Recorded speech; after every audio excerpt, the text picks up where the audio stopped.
My name is, hello everyone, my name is Desmond Martin. I'm the Chief Learning Officer at NextWaveSTEM. And it is my very good pleasure to have you on this lovely Tuesday for another of our free webinars in our free webinar series, Exploring History Through Augmented Reality. This is going to be really exciting because we have this opportunity to consider an emerging technology that's changing the way in which we consider teaching social sciences, but really connects to some other emerging technologies that can become engaging, that can become fun, that can really change the ways in which our students understand history, but also work with some other academic disciplines. That's going to be really, really cool to take a look at. Before we get started, just a few housekeeping issues. The first is that we are in webinar mode today. That means that I won't be able to see you or hear you. However, you can give us feedback. We're using Zoom, so the question and answer functionality is available for all of our participants today. If you want to ask a question, even if you want to ask anonymously, feel free to ask through that chat. In that same vein, the just regular chat functionality is also open. I just dropped in a message that includes my email address, desmond@nextwavestem.com, if you want to know more information. The second bit of housekeeping is that we are recording today's session. All of our participants who have joined us today will be receiving a follow-up email with a copy of today's recording. If you have colleagues who weren't able to make it, feel free to share that recording with them. The third piece of information for today's webinar is with respect to our Illinois educators who are joining us. Today is going to be a professional development credit hour. You will be receiving also a copy of the certificate of attendance that you will be able to submit to ISB to get your credit as well. If you have any questions about any of that, of course, feel free to email me and we'll make sure to get right back to you. With that being said, we will go right ahead and jump on in. And a great place to begin is really at the beginning. Just a little bit more about who we are at NextWaveSTEM. We are a young education technology startup company focused on preparing students for the future. I personally agree with Bill Nye, who once said that our children will save the world. I believe that you have some students in your classroom right now who, through the use of science and technology and engineering and mathematics, will learn more and more of the skills that they need to address some of the most pressing problems that we will see. Our part of NextWaveSTEM is really to help you as educators, to give you the tools, to give you the curricula and experiences that you need in order to prepare those next generation of young learners who are going to be some major problem solvers. With that in mind, we offer a curricula, a catalog of curricula in emerging technologies, but not just emerging technologies, but things that our students have the ability to get hands-on with. The courses are NGSS grade band aligned, also aligned with Common Core Math and ELA. And it's really important for us that the courses, what we do with our students, helps develop 21st century skills. We're going to focus a little bit more on that as we progress through our talk. So a couple of things that we want to cover in today's webinar, things that we think are going to be really cool to consider. One is we want to learn about ways in which history and social sciences are being deployed for learning in mixed reality media. That seems like a lot of jargon, right? That seems like we're throwing some catchphrases at the wall and seeing what sticks, but we want to talk about what that means in reality.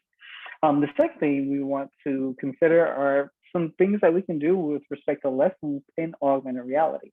AR, VR, augmented reality, gamification, some of these things we've tried in a lot of our different materials. And for many of us, these concepts may be completely new.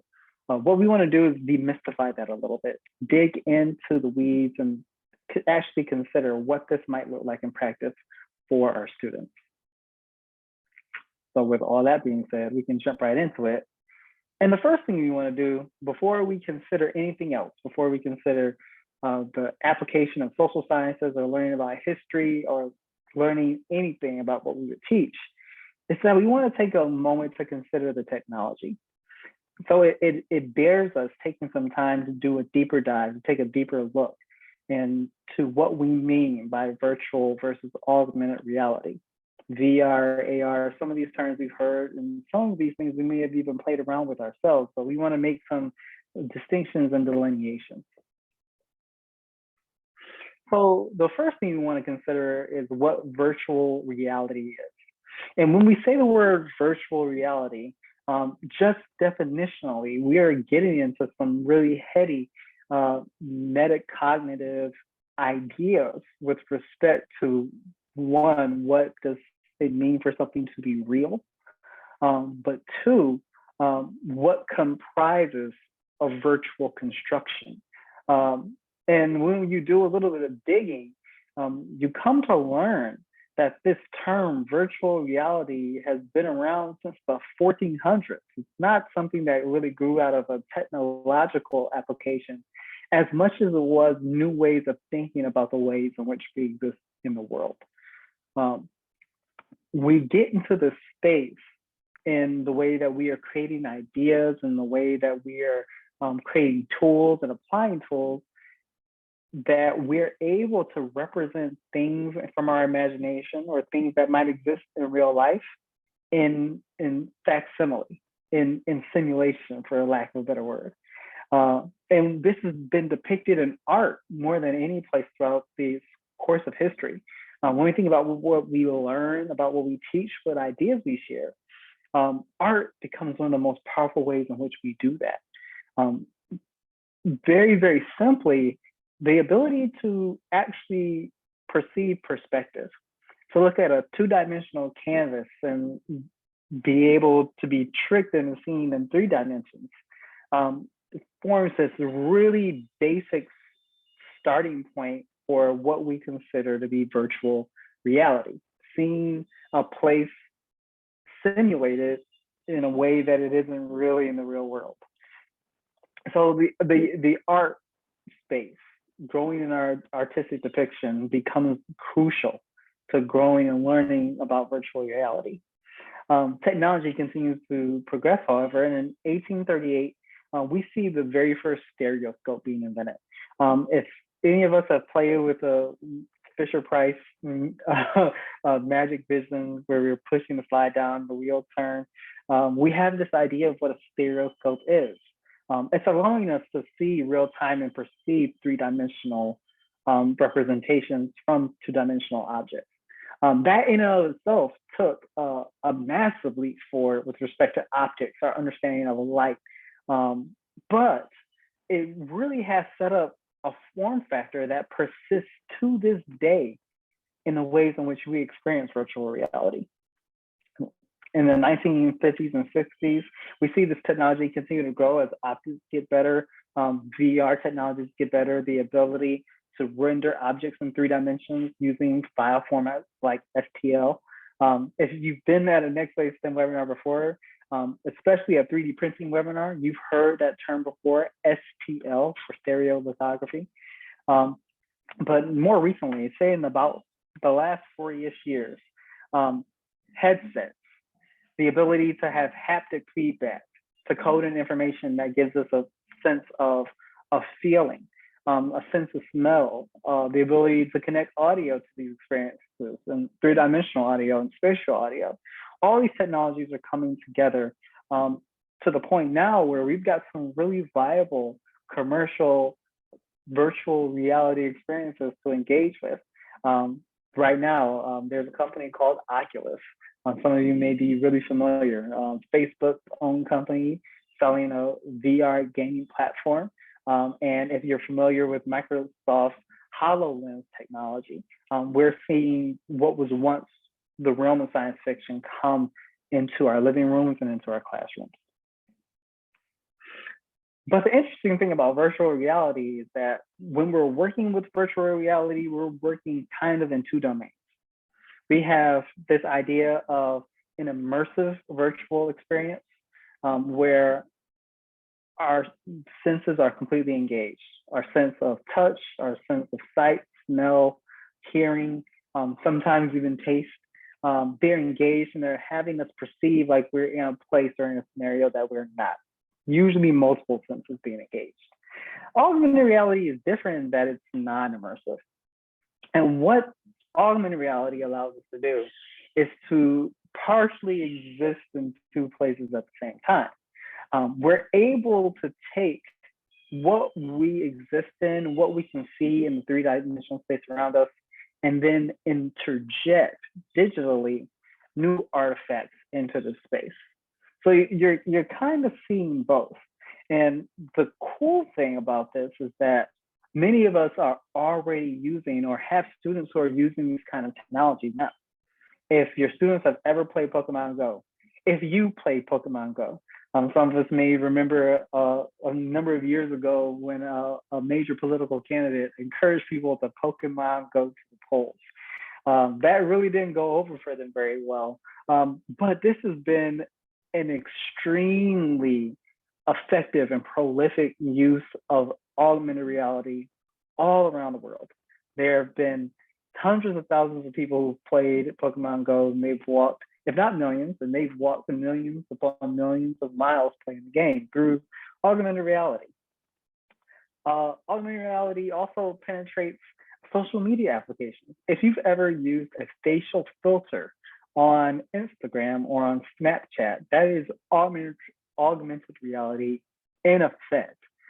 It's actually an amazing collision of augmented reality and artificial intelligence and facial recognition doing some really, really interesting things. But then we have this idea of augmented reality coming into our commercial spaces. Things like the IKEA Place app, allowing us to shop from furniture from the comfort of our own home and actually see what it looks like in our home. The cool thing about augmented reality versus virtual reality is, generally speaking, the barrier of entry is much lower, significantly lower. In order for us to engage with VR, we usually need at least a full headset, something completely blocking our vision. We're usually going to need some kind of actual auditory input too, something like headsets, and some kind of physical manipulative. They've been gloves, they've been joysticks, something that allows us to move around in the virtual space. With an AR application, we generally only use a screen, something to see, and then a camera, something to actually input data for us to process. That means that for many of us, the smartphones that are in our pockets, the smart devices that we have access to, our iPads, are all the technology that we'll need to make AR a reality in our everyday situation. Now that gives us this opportunity to really consider what the possibilities would be when we think about the difference between an immersive and a less immersive kind of experience. For example, if we were to train our students who are learning in a CTE context how to build complex machines, it might be useful for us to get rid of the instruction manual altogether and instead have AR and even VR experiences in which our students are able to build and follow along, overlaid in their real world applications. That's a really technical example of what's going on, but this can extend to a bunch of different learning modalities. And that gives us some really, really, really powerful opportunities when we think about the kind of work that our students are able to do and the kind of engagement that we're able to build into our students' learning opportunities.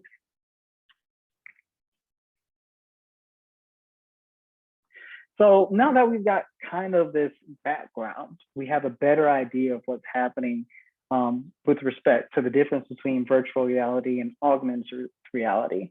Now we want to take a second and think about how this applies to real world social sciences. What does this look like in practice?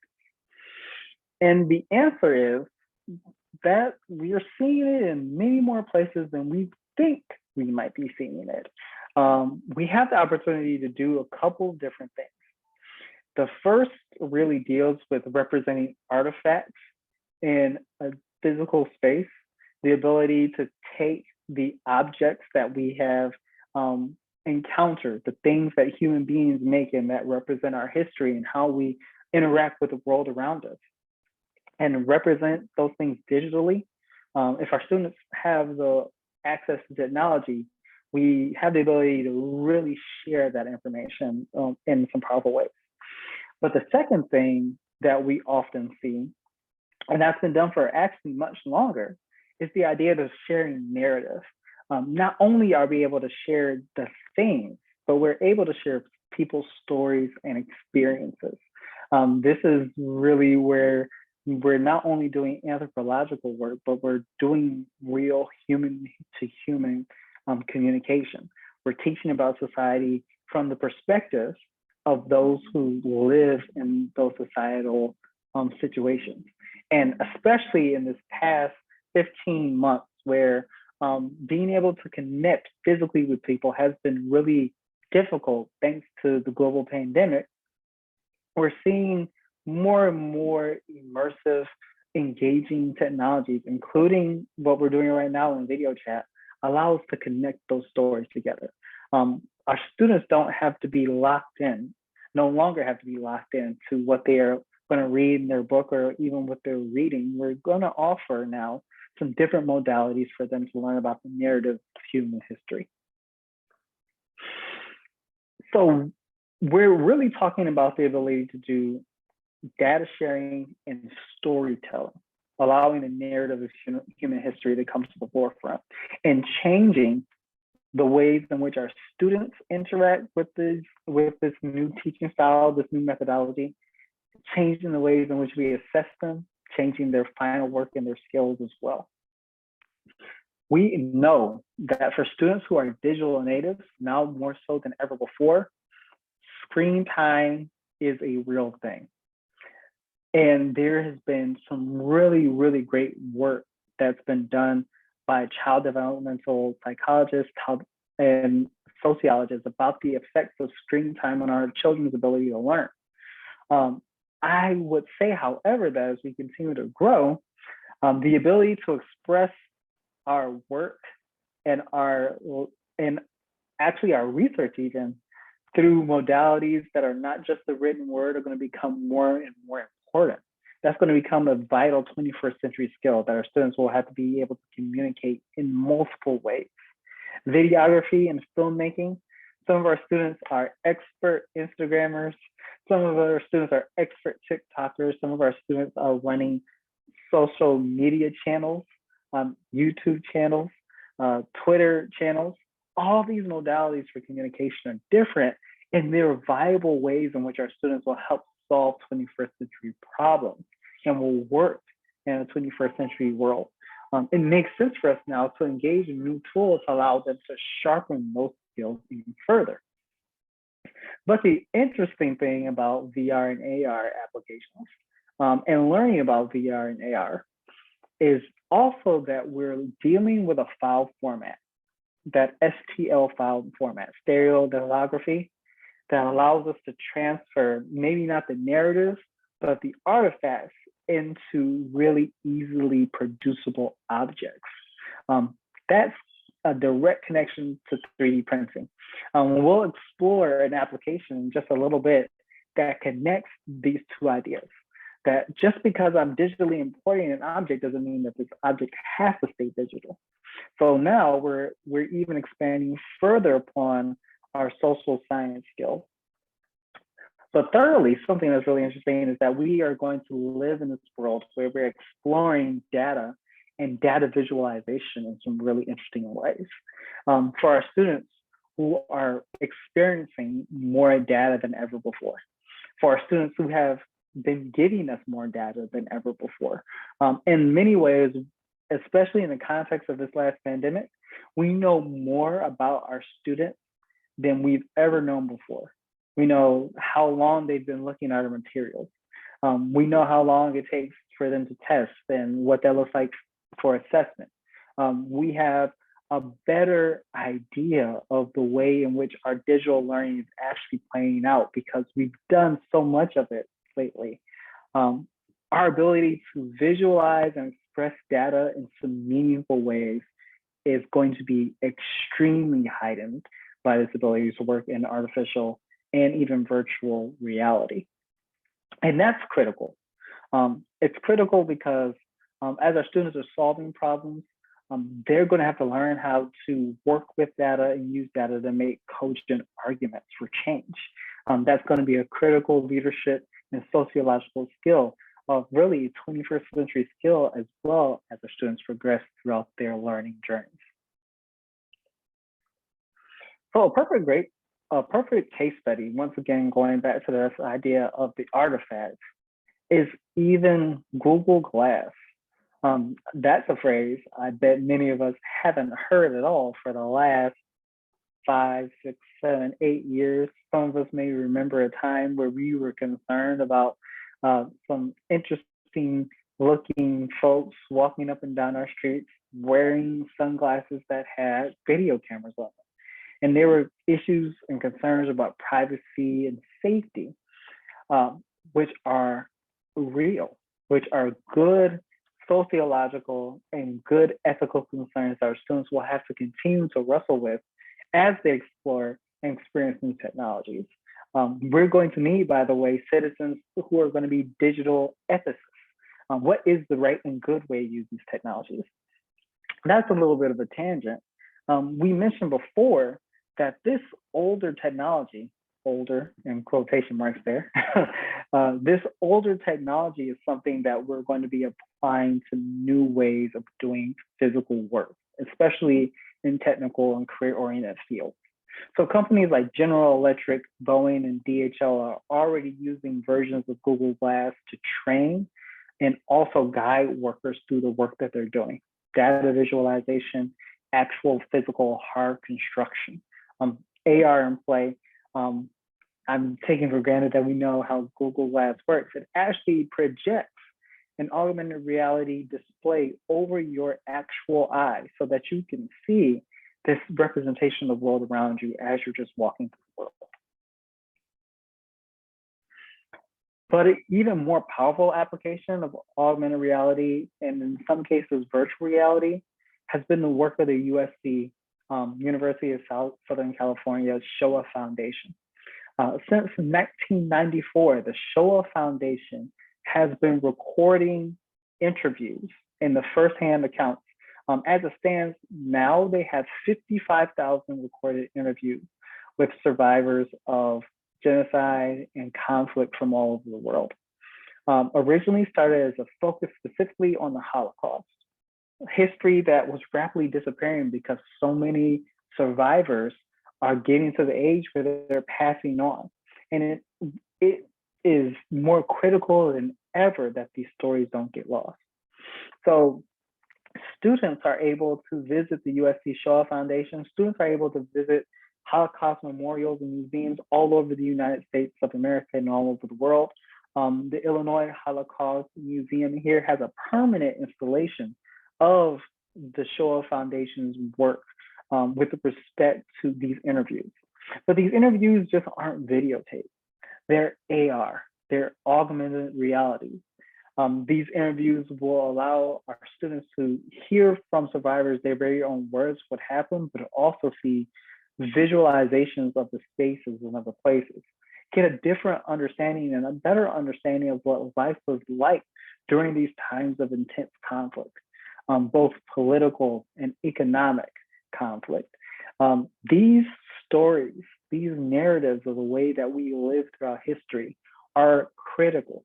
And we can easily imagine a world in which this becomes a standardized and accepted way for us to record history.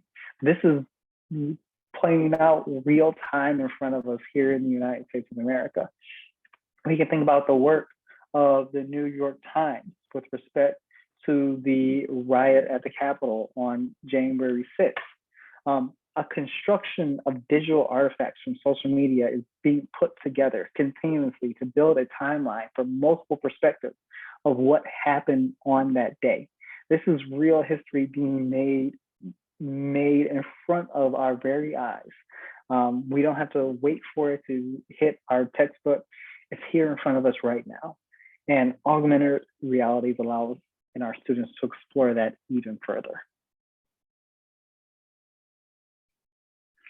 So now that we have this better understanding of the ways in which we see AR becoming a much more robust way for our students to explore social sciences, both artifacts and historical narratives, we want to take a look at an actual example of what that might look like with respect to deploying AR in the real world. And in order to do that, I'm actually going to pivot and show us an application that we use a lot here at NextWaveSTEM called TinkerCAD. And I love TinkerCAD. It is the prime application that we engage for the purposes of our 3D printing program. TinkerCAD is a cloud-based application that allows for students to design digitally in 3 dimensions. It is computer-aided design software. That's a really short way of saying that. But it's so much more, because when we consider what we want to design, we now have this ability to expand our learning paradigms that much further. When we think about TinkerCAD, usually our students are doing really simple things like working with boxes and simple shapes. But what we're able to do inside of TinkerCAD also is consider artifacts that bear some actual real importance to the ways in which our students will live through the world, through 3 dimensions, in 3 dimensions, I should say, and just through the space in which they'll study historically and sociologically. So inside of TinkerCAD, we have basic shapes and the ability to work with connectors and even architectural shapes. But what I want to focus on is the idea of shape generators. Shape generators become a powerful tool inside of TinkerCAD because they allow us to actually program in and insert our own shapes. In this case, those shapes are data-driven. So you'll notice I've actually done a little bit of an example where I've created a 3-dimensional topographic map of our home area here in the upper Midwest. 3 states, Michigan, my home state, Indiana, and Illinois. And what we have done is stratified the height of these shapes according to population. So you'll see here that Illinois has a population of right around 12.7. Indiana has about half that. They have about 6 million people in the state of Indiana. And in Michigan, that current population is right almost in the middle at 9. This is a much more interesting way of engaging a basic statistical measurement like population, as opposed to just reading it on a histogram or on a bar chart like you would see in our data. And this can be adjusted for any kind of statistical measure. If we wanted to do something like income, or average income, where these figures might be much closer together. The average income in all 3 of these states is around $30-ish per hour for all wage earning workers in those states. We can expand this to really employing data and thinking sociologically about what's happening. And we can adjust that data on the fly.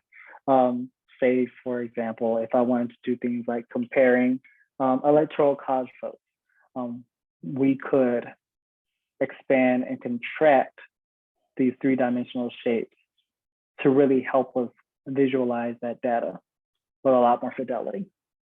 And as we're working, we're able to export this to a file that we're able to deploy later on. That becomes super duper easy. In TinkerCAD, I'm going to delete our upper Midwest region for a moment. In TinkerCAD, we're able to do this, of course, with the US states, say New York, but I can pivot this to any state that I want to work with. If you're from Georgia, like some of my family members are,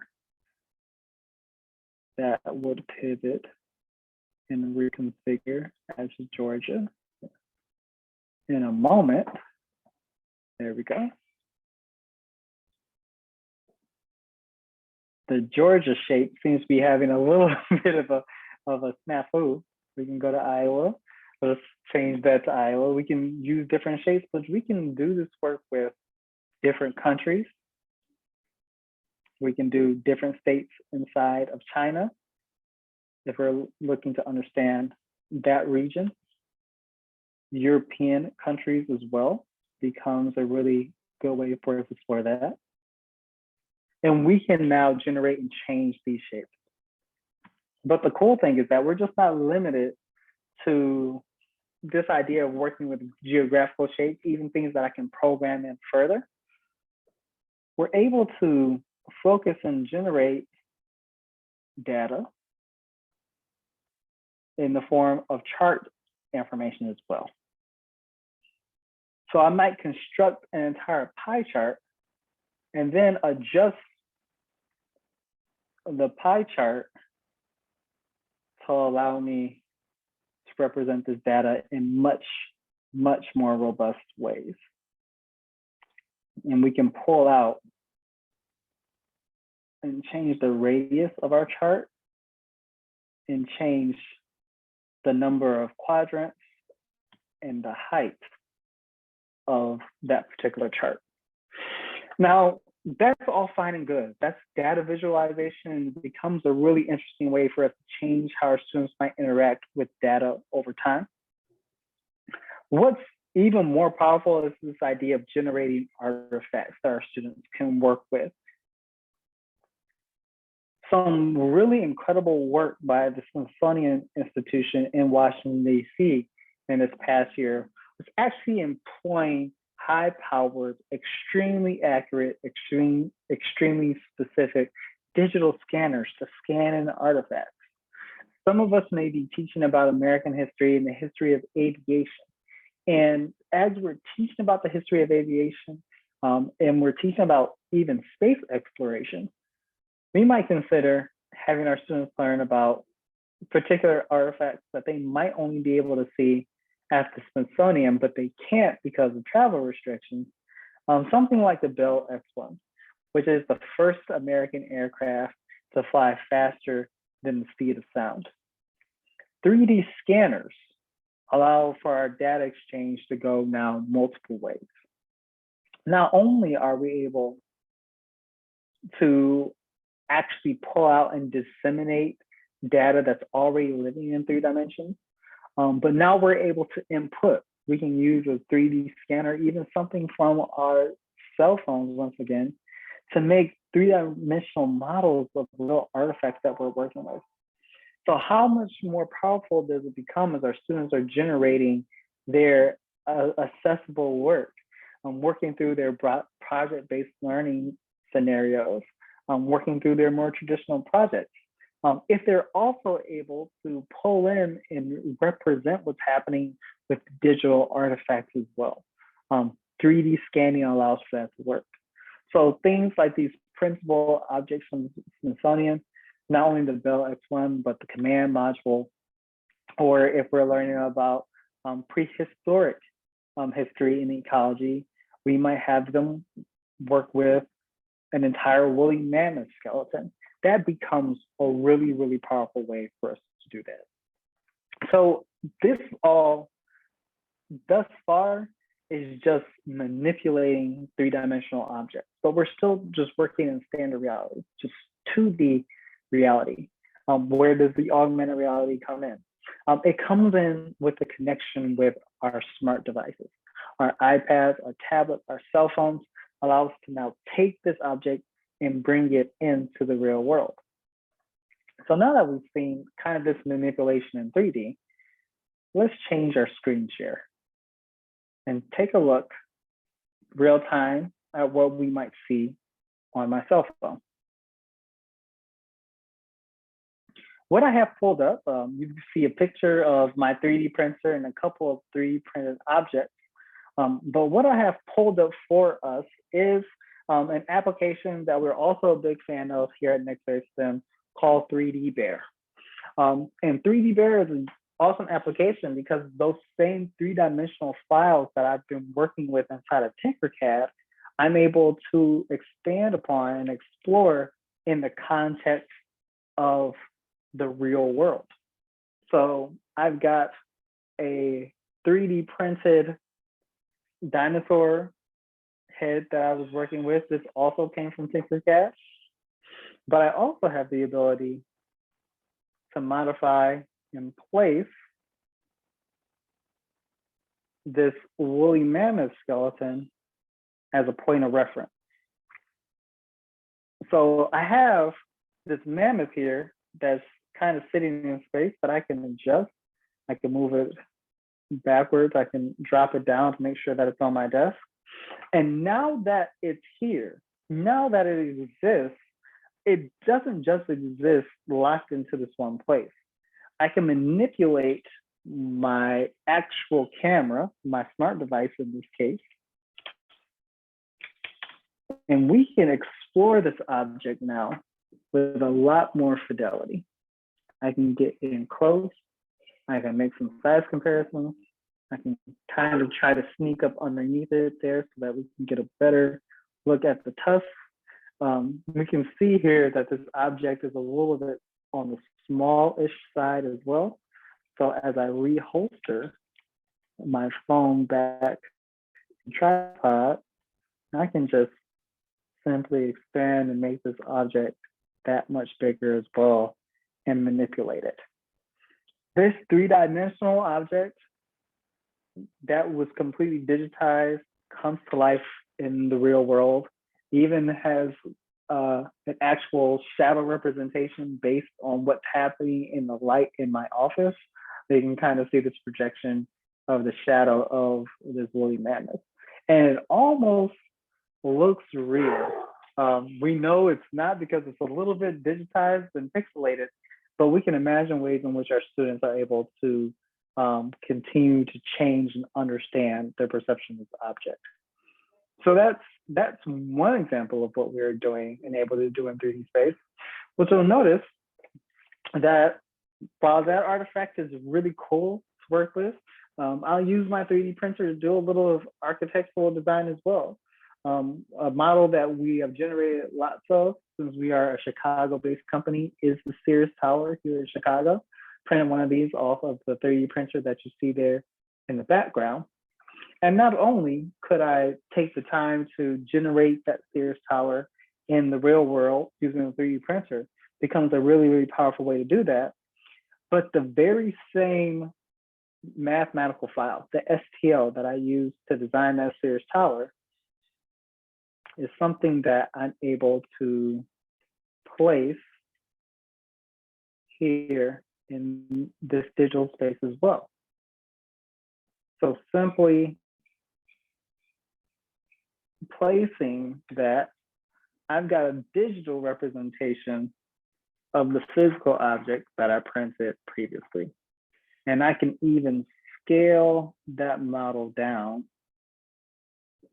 to a point where they're almost the exact same size. In fact, if I float the Sears Tower down and move it out there a little bit, we're seeing objects that are almost exactly the same. So now we have this enhanced ability to even model our objects before we think about how we're going to place them in the real world and how we're going to interact with them in the real world. And now we've created this amazing learning synergy where our students are able to take the objects that they might not ever be able to get their hands on, whether that's for ethical reasons or just for a lack of the actual being able to share so many different copies of a physical object, and they can interact with this thing in the real world. You can model something, connect that to your 3D printing class in your course that I know everyone has or is really itching to have, and then produce that object in the real world. In this case, this is an architectural design, but architecture is another way in which we express our values and what we as human beings hold to be important. AR is taking the digital and making it real for our students over a bunch of different modalities.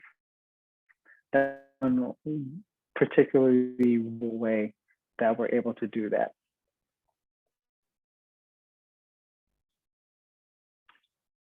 So when we consider working with augmented reality, what we're also considering is how we deliver our instruction, what that means and what that looks like with respect to our actual lessons and what our students will continue to learn over time.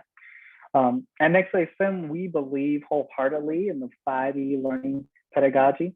And once we have our students hooked in and engaged with what we're learning about, once they have their own personal reasons, their own personal lives to care, to learn, what we really see in augmented realities are ways to expand upon our next 3Es, which are the exploration, the opportunity for our students to learn new information that they may or may not have known before as they're growing in knowledge and skill sets. Their ability to explain, where they're actually building those cause and effect relationships, that they can understand why things are the way that they are, and even if they aren't cause and effect relationships. A deeper network and understanding of the ways in which our human and our natural phenomena work. That's what that explain becomes for our students. And then the elaborate, in which our students are able to now replicate and do work now to actually model and show that they have command of the skill or command of the knowledge, making some reasonable inferences and actual analysis of what's going on. AR can be employed in the explore, explain, and elaborate in some really, really interesting and really powerful ways. When we consider the explore, we already talked about 3D scanners. If your school has an environment, has a 3-dimensional environment, or has a particular artifact, whether that is a sculpture, or it may be something like a historical building, or it may even be something like an ancient artifact. Many of us live in concert with native tribes that have artifacts about the ways in which people lived before the modern United States is the modern United States. 3D scanners become ways for us to digitize those artifacts without destroying and damaging or appropriating those artifacts. Ethical understanding of the ways in which we can interact with even those objects with permission, with respect, with an understanding of what we want to share to our students, and coming to these good and ethical agreements allows for us to distribute these artifacts in ways that our students would have never been able to experience them before. And that in and of itself becomes a new world in which our students live in. Many of us may have been hearing this new terminology in the last couple of months, the NFT, the non-fungible token, digital content that is unique and that is actually being used as currency. We're seeing this merge, this emergence of the ways in which the digital and the physical and what constitutes real is even changing even before our eyes. The ability to 3-dimensionally scan an object is just one of the few ways in which we're able to explore more of the world around us. When we think about our students' ability to explain, we mentioned this before, this new ability to visualize data becomes really incredible for our students. Representing data and what's happening in the world in 3-dimensional space, whether it's just changing the actual dimensions of an object or changing what these objects represent, becomes extremely useful because it's also collaborative. What you see me doing in TinkerCAD when I'm designing an object or changing an object or modifying an object, it's something that our students don't work in just a silo, but that they're able to collaborate in. They're able to change each other's objects, work in teams and groups, contribute a body of resources, make notes. That in concert with some of the actual productivity tools that our students are already learning Things like Google Suite, now Google Workspaces or Office 365, paired with TinkerCAD, become powerful collaborative moments. But then when we consider the elaborate and the evaluate, we're really thinking about what our digital learning management systems allow for us to do. Just like our actual documents. If you're working with a Microsoft Office document, a Microsoft Word document, or a Google Doc, just like our spreadsheets and our presentations can live in these spaces for our evaluation. Just like we're able to do forms and worksheets in these spaces. Just like we're able to share three-dimensional files and STLs, we're able to share our digital augmented reality files as well. The interesting thing about augmented reality is that when we think about what it is, we're thinking about something experiential. So what that means is that we have to change the way in which we conceptualize our student work product in the way that they submit. Many of our students may indeed be submitting short videos. We may be giving them rubrics with respect to videography and lighting. We may be changing the ways in which we assess and the way that they think about constructing narrative and work over time.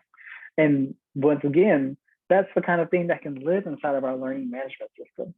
We're changing the paradigm with which our students are doing their work, where more of this work is living digitally. And it doesn't have to live digitally exclusively. Paired with our 3D printer, especially as we're considering our artifacts, we're able to now have the design work of a document, the actual design itself of an STL file, and the physical object being printed from our 3D printer coming into the real world, all power through this amazing experience in augmented reality. So that was a lot of information, a lot to consider there. My hope is that there's this new kind of paradigm shift, this glimpse, because we're really only scratching the surface when we think about the possibilities for augmented reality. So much so that many professionals, many social media companies are still trying to figure out and understand what this technology is going to be good for. What we know is that it's a new, really powerful methodology, modality to leverage the ways in which our students are able to learn. And at NextWaveSTEM, because we believe in hands-on learning, because we believe in this opportunity to give our students experiences with emerging technologies that they may have never experienced before, we're always looking for these opportunities to help even more, combining what we're seeing in augmented reality with other emerging technologies as well. So what that means for us at NextWaveSTEM is combining what we see in AR with what we may be doing in our 3D technology courses. But not only in our 3D technology courses, but also in our drones courses and in our robots courses. We believe in holistic K through 12 emerging technology education, things that will be able to leverage skill sets across disciplines. Our students who are learning about 3D printing and learning about AR are going to have their social studies experiences enhanced as well. When we design courses at NextWaveSTEM, they follow a taxonomical progression, a progression of knowledge. That means that whether a student is an early learner exploring a technology for the very first time, whether they are at the beginner phase, where they're learning about what these technologies are for in the real world, if they're in the intermediate phase, where they have to do a little bit more of an analysis and think about pros and cons and the effectiveness of the technology in the real world, or if they're in the advanced phase, where they actually have to design real world solutions and think about and consider their actual effectiveness, whether your students are at that very early learner stage or at the advanced stage. They are in a place where they can get hands-on with this technology. We try to be an all-in-one solution at NextWaveSTEM. That means that when you come into the door and when you get started with NextWaveSTEM programs, you have access to the curricula that you need to develop or deliver your STEM with confidence and fidelity. You have the professional development and training that you need in order to execute your courses. You have all the equipment, whether that's drones or 3D printers or robots to execute your courses. We make sure that we validate your students' success through certificates of completion. And we work hard to customize for your specific learning environment, whether that's more professional development or custom professional development or expanded equipment kits. That becomes really, really important to making sure that your school finds success. And at NextWaveSTEM, we offer the added bonus of a stable of really, really awesome certified STEM instructors. In the Chicagoland area, our STEM instructors are able to come out to your schools and deliver the instructions on your behalf, both in school and out of school time. But we also are, for our markets away from the Chicagoland area, able to conduct our courses virtually. NextWaveSTEM courses work in hybrid and remote learning scenarios. If your students are back in school and back in person, but you're looking for an instructor for your STEM course, we'll get you the equipment and provide our own instructor for you as well, making sure that you have really, really effective instruction for your STEM courses. So I want to pause because there may be plenty of questions that you have. Unfortunately, we can't come off mute, but the chat and the Q&A functionality is open. I'm going to just pause for a minute and let those fingers start flying across the keyboard for any questions that you might have. And there's no such thing as a bad question at all.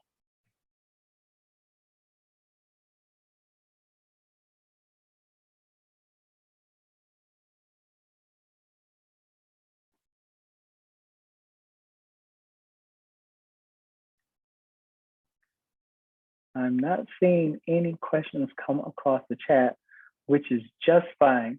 I'm sure that many of us may have these ideas ruminating and rolling around our heads, and we'll wake up in the middle of the night with that eureka moment and say, oh, I wish I would have asked that question during the course of the webinar. No problem whatsoever. I love talking with teachers. I love talking with administrators. I love digging into the weeds. And my email address is really, really easy. I'm Desmond Martin, Chief Learning Officer at NextWaveSTEM. My email is desmond@nextwavestem.com.